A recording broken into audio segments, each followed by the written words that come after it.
जय हिंद दोस्तों। YouTube channel पर लॉन्ग वीडियो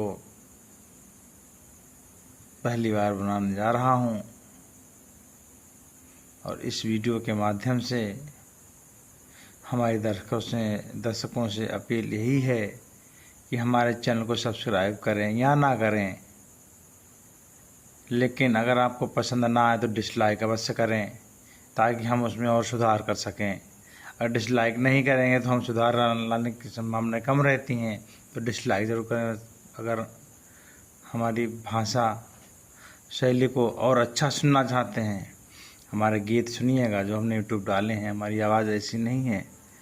आज महात्मा गांधी की पुण्य जो बर्थडे जन्मदिन है, जो शास्त्री जी का जन्मदिन है, और आज दशहरे के शुभ अवसर पर हम जानते हैं कि हमारे राष्ट्रपिता महात्मा गांधी जी को गोली श्री नाथूराम गोडसे जी ने मारी थी।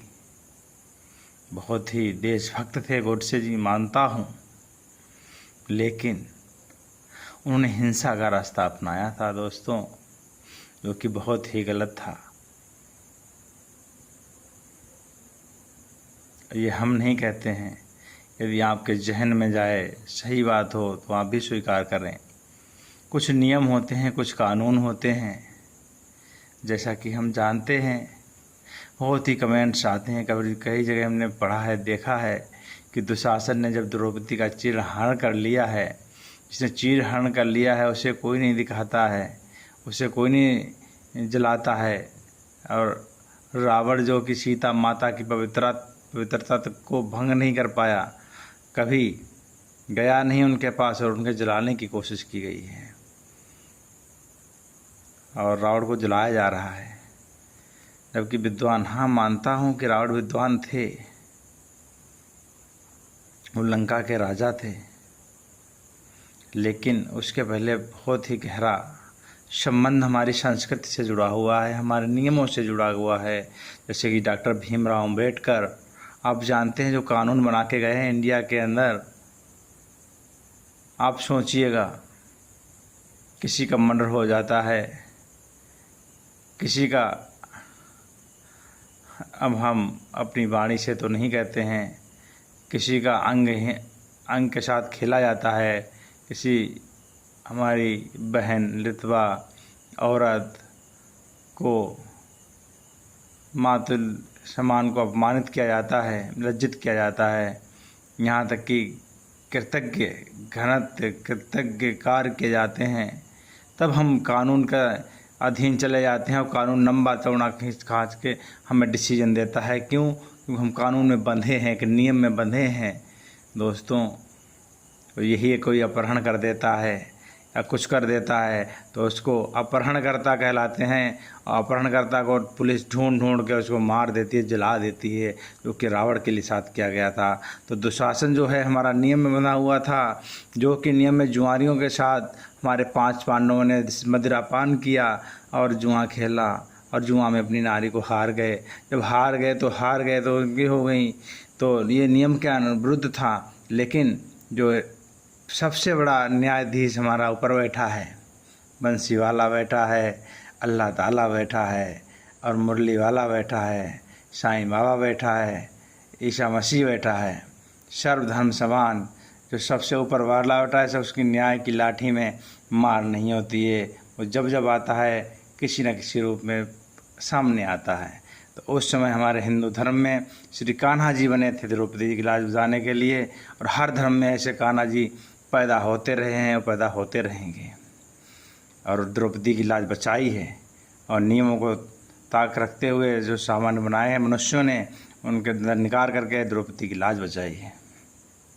और मैं कहना चाहता हूँ कि जैसे रावण को जलाया जा रहा है, हमारे मर्यादा पुरुषोत्तम श्री राम जुआरी नहीं हुए, उन्होंने मद्यपान का सेवन नहीं किया, वो वनवास में रहे, लेकिन सत्य का रास्ता नहीं छोड़ा, धर्म का रास्ता नहीं छोड़ा।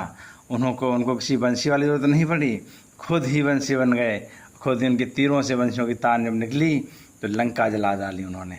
उनके साथ जब सेना खड़ी हुई तो लंका, एक हनुमान ही काफ़ी थे उनके लिए।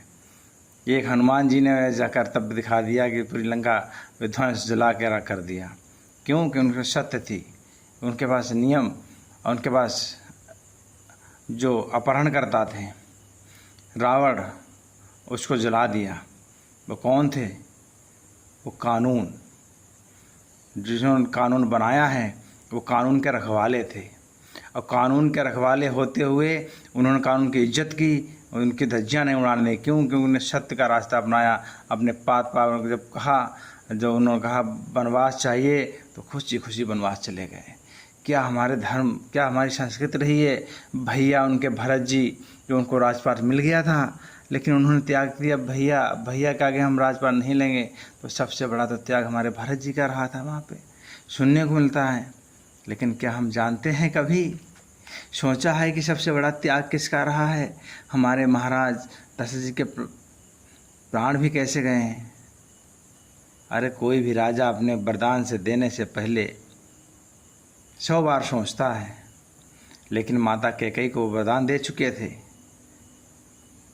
और जब वरदान दिया तो कैकेयी ने जब मांगा तो उसको भी खुशी खुशी दे दिया। लेकिन हमारे महाराज दशरथ जी ने देखा, हमने वरदान तो सिर्फ एक दिया है कि राम को वनवास, लेकिन हमारे यहाँ तो वनवास छोटा भाई बेटा लक्ष्मण जा रहा है, साथ में पुत्र वधू जो सीता है वो भी जा रही है वनवास। ये हमारे से अनर्थ कैसे हो गया? और ये अनर्थ उनको सहन नहीं हो सका, उनको हार्ट अटैक आ गया होगा शायद हमारे इस समय से, कि लक्ष्मण जैसा पुत्र भी जा रहा है, बहू भी जा रही है। हमने तो जैसे एक को दिया था वरदान, एक के लिए, ये तो 3 जा रहे हैं। मेरे परिवार का ध्वंस हो गया है, परिवार का विघटन हो रहा है, परिवार का दूर दूर हो रहे हैं ये। तो परिवार में जैसे कलह होती है, सबसे प्रिय राम जी बहुत ही प्यारे थे दशरथ जी के। तो ये वाणी को और अच्छी इम्प्रूवमेंट अगर चाहते हैं तो प्लीज़ चैनल को डिसलाइक, अगर अच्छा लगे तो लाइक कीजिए, और ना अच्छा लगे तो डिसलाइक ज़रूर कीजिए। अगर डिसलाइक करेंगे तो हमारा मनोबल बढ़ेगा और सुधार करने की कोशिश करेंगे हम। और सुधार करने की कोशिश करेंगे। हम कहाँ पे थे? श्री रामचंद्र जी सत्य के रास्ते पे चले।